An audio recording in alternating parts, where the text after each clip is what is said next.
I've been remembering things. I don't know what they mean. Do you know what it feels like to not remember anything? Most memories will never be recovered. Because it's not what you think it is. Your past, it's a dangerous place to be. I need that BlackTree TV. I need that BlackTree TV. I need that BlackTree TV. So my first question I gotta ask, because I know we're on Surface. We've just completed this with some amazing cast of season 2. But if you got dropped on your head, I'm sorry to you, and you forgot everything, like which movie or set do you think would bring it back that, hey, this is what I do. This is besides Surface. Like this, like what do you think would be a good place that might put together the pieces of this amazing career you've built? What if I was Sophie? If you just got, as Google just got, Oh God. unfortunately dropped on you, or they forgot. If I lost my memory and I got put on one set, probably what of another project? Yes. I don't know. It would probably have to be something like the San Junipero episode of Black Mirror that I did, because that was all about different time periods. And I think, you know, jogging your memory and the idea of, you know, how that was inspired by, you know, when people lose their memories, you know, with dementia actually. So, you know, that kind of therapy of being put in different time periods and different music periods, how much that really brings you back your sense memory to now. Yeah. How about you, Oliver? I feel like all I do is like do things where I like cry or I'm like, in deep pain. So I don't know if I'd want to go and revisit or like wake up there. I know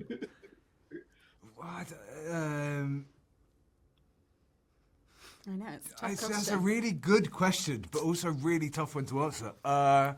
I'm gonna say purely because it would be nice to kind of like regain consciousness. I did a film in Greece on a beach a couple of years ago, and that's where I would. The Lost Daughter. The Lost Daughter. There you and go. That's where I would want to regain my consciousness. Yeah. Sipping a drink on a beach. In Greece, that's not a bad place. And you I probably, it would have to be, I was doing a show for 7 years called The Last Kingdom, which was heaven, but long. And I think being back there might make me go, oh yeah, I've been here for a long time before. Yeah, I've been here before. I know where I am. I know who I am. Our friendship really meant a lot to me when we were young. It meant a lot to me too. But this person that you are now, she doesn't seem anything like the girl I used to know. It's almost like this whole thing is an act. You're right. Maybe I am trying to be something I'm not. What do you want from me? Why are you even here? Was it just to get into the party? Was it to meet Grace? Who are you interested in? Because it sure doesn't seem like it's me. The truth is a lot more complicated than that. My mum's always told me to not let people in so easily. Maybe now I'll learn my lesson. Never call me again.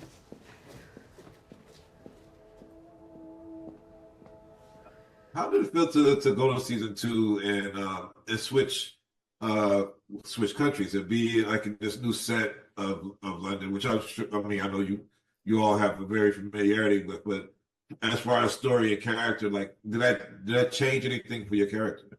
I mean, there were levels to it. I think on a personal level, as a Brit, it was like, yes, we get to bring the show home. You know, there was a sense of ownership and empowerment that, you know, to bring a show of this scale to the UK with a British crew and a much bigger British cast felt cool.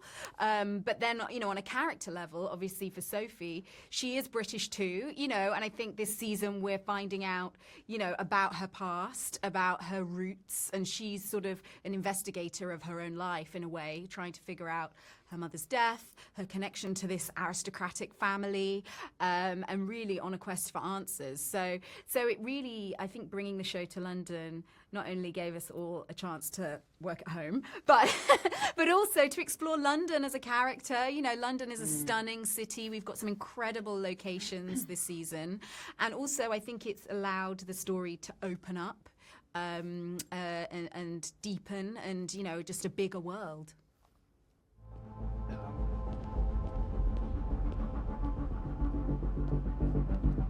Sorry, sir.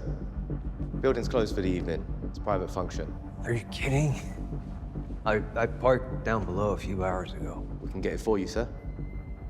I'm sorry. I'm sorry, you're telling me to give you the keys to my brand new Bugatti Veyron.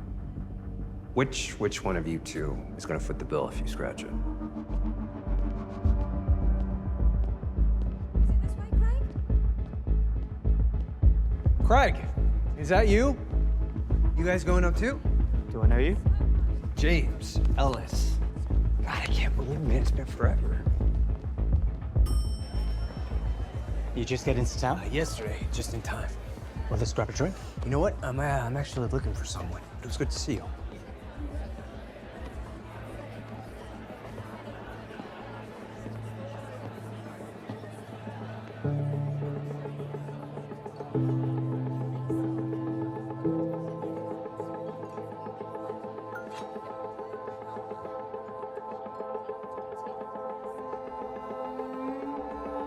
Cheers.